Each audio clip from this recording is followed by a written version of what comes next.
दोस्तों, कहते हैं कि सिनेमा सिर्फ रोशनी और कैमरे का खेल नहीं है, बल्कि यह उन दिलों की आवाज़ है जो पर्दे पर अपनी भावनाएं जिंदा कर देते हैं। हिंदी सिनेमा में एक ऐसी अदाकारा हुई जिनकी आंखों में छुपा दर्द, उनकी आवाज़ में बसा जादू और उनके चेहरे पर बिखरी मासूमियत ने पूरी दुनिया को मोह लिया। उन्हें लोग प्यार से ट्रेजेडी क्वीन कहते हैं। जी हाँ, हम बात कर रहे हैं मीना कुमारी की। आज इस वीडियो में हम जानेंगे उनकी पूरी जिंदगी की कहानी, उनका बचपन, कैरियर, प्यार, संघर्ष और वो दर्द जिसने उन्हें बहुत जल्दी इस दुनिया से छीन लिया। तो आइए शुरू करते हैं मीना कुमारी की अधूरी लेकिन अमर कहानी।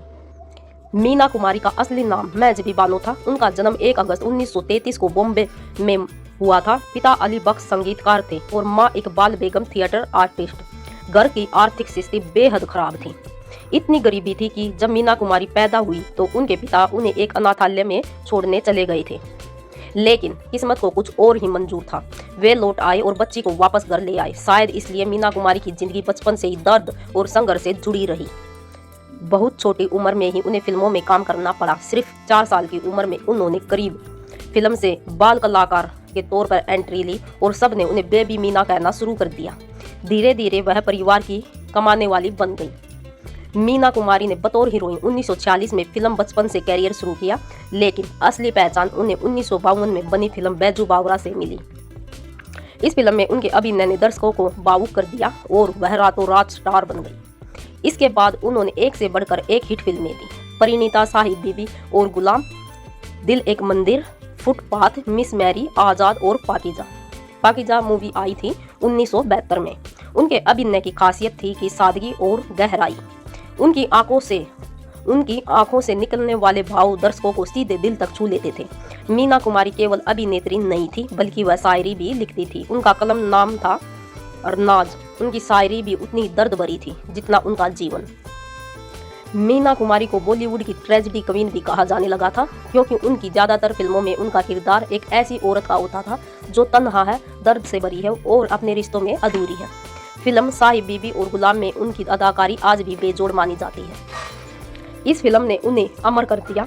लोग कहते थे कि मीना कुमारी पर्दे पर अभिनय नहीं करती, बल्कि अपना असली दर्द जीती थी। कैरियर जितना चमकदार था, निजी उतना ही उनका जीवन निजी जो था उतना ही दुख से भरा हुआ था। मीना कुमारी का दिल फिल्म मेकर कमाल आमरोई पर आया और दोनों ने शादी कर ली, लेकिन यह रिश्ता बहुत खुशहाल नहीं रहा। दोनों के बीच गलतफहमियां और दूरी बढ़ती गई। आखिरकार यह रिश्ता टूट गया। मीना कुमारी की जिंदगी में तन्हाई इतनी गहरी हो गई कि उन्होंने शराब का सहारा लेना शुरू कर दिया था। धीरे धीरे यह उनकी लत बन गई। उनकी सेहत बिगड़ती गई, लेकिन वे फिर भी फिल्मों में काम करती रही। मीना कुमारी की अधूरी मोहब्बत और टूटे रिश्तों ने उनके व्यक्तित्व को और भी दर्दनाक बना दिया। शायद यही वजह थी कि लोग उन्हें ट्रेजेडी क्वीन कहते थे।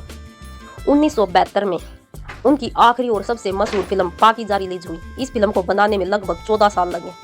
फिल्म रिलीज होने के बाद वह सुपर हिट हो गई, लेकिन मीना कुमारी की तबीयत बहुत खराब हो चुकी थी। सिर्फ कुछ हफ्तों बाद 31 मार्च 1972 को महज 38 साल की उम्र में मीना कुमारी ने इस दुनिया को अलविदा कह दिया। उनकी मौत से पूरा बॉलीवुड रो पड़ा। लोगों का कहना था कि पाकीजा सिर्फ एक फिल्म नहीं, बल्कि मीना कुमारी की आत्मकथा थी। उनकी आखिरी शायरी की लाइनें थी, एक शायर की मौत पर दुनिया रोई, पर उसके दर्द को कभी किसी ने समझा ही नहीं। मीना कुमारी भले ही अब इस दुनिया में नहीं है, लेकिन उनकी यादें और उनका काम आज भी जिंदा है। वह हिंदी सिनेमा की सबसे बेहतरीन अभिनेत्रियों में गिनी जाती है। आज भी उनकी फिल्में, उनके डायलॉग्स और उनकी आंखों का दर्द दर्शकों के दिलों में वही असर छोड़ता है। वह सिर्फ एक अभिनेत्री नहीं, बल्कि एक एहसास थी। मीना कुमारी का प्यार मुख्य रूप से 2 लोगों से जुड़ा।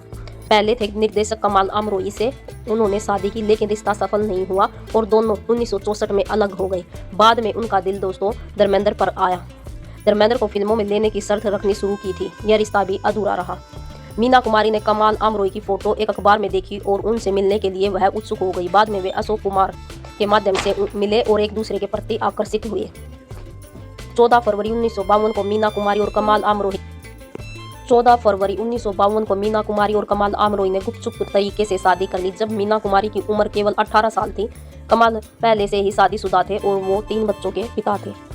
शादी के बाद रिश्ते में दूरियां आने लगी। कमाल को मीना की लोकप्रियता से दिक्कत थी और वे उन पर बंदिशें लगाने लगे। सालों बाद मीना कुमारी ने उन्हें तलाक दे दिया और रिश्ते को खत्म कर दिया। कमाल आमरोई से अलग होने के बाद मीना कुमारी धर्मेंद्र के करीब आ गई। यह वह समय था जब मीना कुमारी अपने कैरियर के चरम पर थी और धर्मेंद्र शुरुआती दौर में थे। इस अफेयर के दौरान मीना ने धर्मेंद्र को कई फिल्में दिलवाने में मदद की। उन्होंने कई निर्देशकों के सामने धर्मेंद्र को फिल्म में लेने की शर्त रखी थी। मीना कुमारी के निधन के बाद उनकी दोस्त नरगिस ने बताया कि मीना कुमारी धर्मेंद्र से बेइंतहा प्यार करती थी और यह प्यार का रिश्ता भी अधूरा ही रह गया। मीना कुमारी को कोई भी बच्चा नहीं था। हालांकि उन्होंने शादी के बाद 3 बार गर्भपात कराया था और उनके पति कमाल अमरोई इससे पहले 3 बच्चों के पिता थे। उनकी 1 बेटी और 2 बेटे थे। मीना कुमारी का पति कमाल अमरोई के बच्चे उनकी पहली पत्नी से थे। मीना कुमारी ने 3 बार गर्भपात कराया था, जिसका खुलासा उनके सौतेले बेटे ताजदार आमरोई ने किया था। ताजदार आमरोई के अनुसार मीना कुमारी बच्चे नहीं चाहती थी क्योंकि वह अपनी फिल्मी छवि को लेकर चिंतित थी।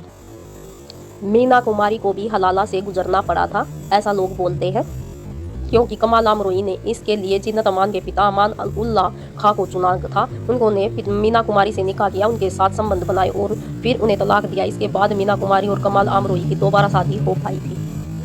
दोस्तों, मीना कुमारी की जिंदगी हमें यह सिखाती है कि शोहरत और सफलता के बावजूद इंसान का दिल कितना अकेला हो जाता है। उनकी कहानी दर्द भरी जरूर है, लेकिन उनकी ही उतनी ही प्रेरणादायक भी रही। अगर आपको यह वीडियो पसंद आया हो तो इसे लाइक, शेयर और सब्सक्राइब जरूर करें और कमेंट में बताएं हमें आपकी पसंदीदा मीना कुमारी की फिल्म कौन सी है।